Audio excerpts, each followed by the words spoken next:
Oh, it started. Hey, it's the next day. From when I read the last chapter. Well, I didn't finish it, so that's what I'm gonna do today. I'm just gonna finish it. You said you're coming over soon, so like a little bit worried because I want to get this done before like you appear. Okay, we locking in, bro. Okay, so last thing that happened, yada yada yada, sitting on the floor, something. They like science, we got to go for doing little experiments. Okay, we locked in. I love you. I pulled the piping hot spaghetti TV dinner from the microwave and hustled over to my couch. I peeled the plastic off the top and let the steam escape. I unmuted the TV and listened to the live feed. Several co-workers and a few friends had invited me to watch this with them, but I didn't want to spend the whole evening answering questions. I just wanted to watch in peace. It was one of the most watched events in human. What the fuck? Bro, I'm not locked in. It was the most watched event in human history, more than the moon landing, more than any World Cup final. Every network, streaming service, news website, and local TV affiliate was showing the same thing. NASA's live oh, the page feed. NASA's live feed. A reporter stood with an older man in the gallery of a flight control room. Beyond them, men and women in blue shirts fixed their attention on their terminals. This is Sandra Elias, said the reporter. I'm here at the Jet Propulsion Laboratory in Pasadena, California. I'm here with Dr. Brown, who's the head of planetary science for NASA. She turned to the scientist. Doctor, what's our status now? Brown cleared his throat. Well, we received confirmation about 19 minutes ago that ArcLight successfully inserted into orbit around Venus. Now we've just got to wait for the first batch of data. It happened to be a heck of a year since the JAXA announcement about the Petrova problem, but study after study confirmed their findings. The clock was ticking and the world needed to find out what was going on. So Project Arclight was born. The situation was terrifying, but the project itself was awesome. My inner nerd couldn't help but be excited.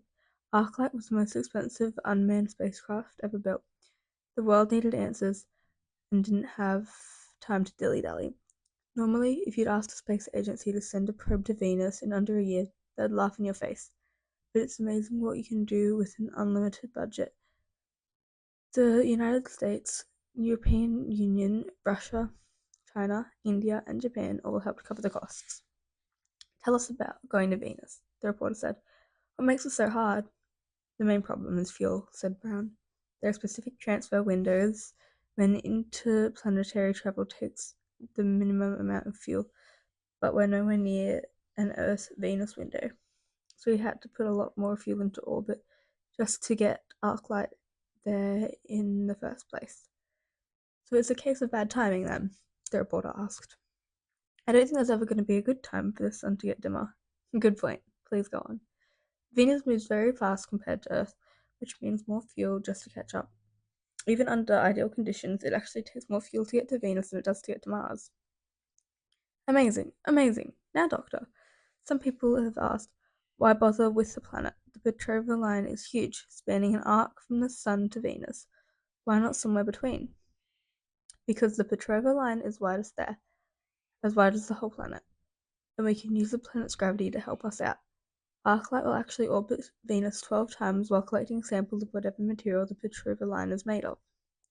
And what is that material, do you think? We haven't no idea, said Brown. No idea at all. But we might have answers soon. Once Arclight finishes its first orbit, it should have enough material for its onboard analysis lab. And what can we expect to learn tonight? Not much. The onboard lab is pretty basic. Just a high magnification microscope and an X-ray spectrometer. The real mission here is sample return. It'll be another 3 months for Arclight to come home with these samples. The lab is a backup to get at least some data in case there's a failure during the return phase. Good planning as always, Dr. Brown. It's what we do. A cheer erupted from behind the reporter. I'm hearing. She paused to let the sound die down. I'm hearing that the first orbit is complete and the data is coming in now. The main screen in the control room changed to a black and white image. The picture was mostly grey, with black dots scattered here and there. What are you looking at, doctor? Said the reporter's voice. This is from the internal microscope, said Brown. It's magnified 10,000 times. Those black dots are 10 microns across. Are those dots what we've been looking for? She asked. We can't be certain, said Brown. They could be just dust particles. Any major gravity source like a planet will have a cloud of dust surrounding. What the fuck? Came a voice in the background. Several flight controllers gasped. The reporter snickered. High spirits here at JPL. We're coming to you live, so we apologize for any. Oh my god, said Brown. On the screen, more images came through, one after another, all nearly the same. Nearly. The reporter looked at the images on the screen. Are those particles moving? The images, playing in succession, showed the black dots deforming and shifting around their environment. The reporter cleared her throat and delivered what many would call the understatement of the century. They look like microbes, wouldn't you say? Telemetry, Dr. Brown called out. Any shimmy in the probe? Already checked, said someone. No shimmy. Is that a consistent direction of travel, he asked? Something that could be explained by an external force? Magnetic, maybe? Static electricity? The room fell silent. Anyone? Said Brown. I dropped my fork right into my spaghetti. Is this actually alien life? Am I really that lucky? To be alive when humanity first discovers extraterrestrial life? Wow. I mean, the Petrova problem is still terrifying, but wow. Aliens. This could be aliens. And we couldn't wait to talk about this with the kids tomorrow. Angular anomaly, the computer says. Darn it, I say. I was almost there. I almost remembered myself. Angular anomaly, the computer repeats. I unfold myself and get to my feet. In my limited interactions with it, the computer seems to have some understanding of what I say, like Siri or Alexa. So I talk to it like I'd talk to one of them. Computer, what is an angular anomaly?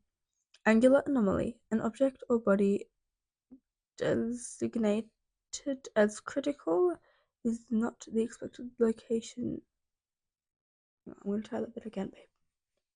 Angular anomaly, an object or body designated as critical is not at the expected location angle by at least 0.01 radians. What body is anomalous? Angular anomaly. Not much help. I'm on a ship, so it must be a navigational issue. That can't be good.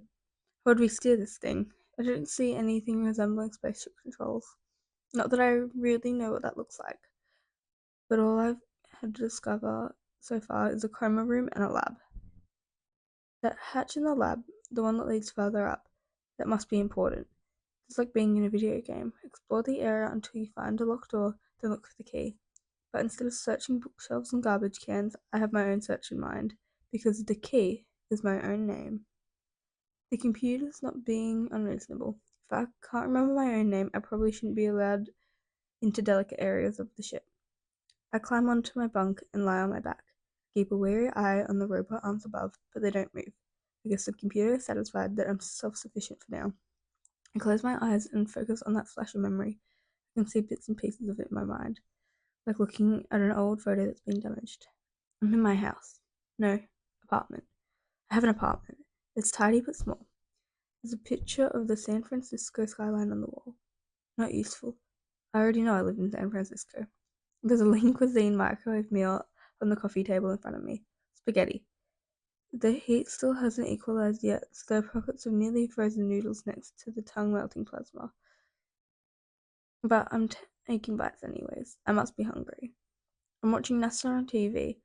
I see all that stuff from my previous flash of memory. My first thought is, I'm elated. Could it be extraterrestrial life? I can't wait to tell the kids. I have kids? This is a single man's apartment. It's a single man eating a single man's meal. I don't see anything feminine at all. There's nothing to suggest a woman in my life. Am I divorced? Gay? Either way, there's no sign that children live here. No toys, no pictures of kids on the wall or mantle, nothing. The place is way too clean. Kids make a mess of everything, especially when they start chewing gum. They all go through a gum phase, at least all of them do, and they leave it everywhere. How do I know that? I like kids, huh? Just a feeling. But I like them. They're cool. They're fun to hang out with. So I'm a single man in my 30s who lives alone in a small apartment. I don't have any kids, but I like kids a lot. I don't know where this is going. A teacher. I'm a school teacher. I remember it now. Oh god, thanks, my teacher. Alright, bro. That was the end of chapter 2. Sorry, I had to get broken up into 2 different sections. I'll leave this here for now because I believe you will be here soon, and I don't want to be sitting on my bed recording this when you come in. Alright, that's that for now. I love you. Go to the next chapter.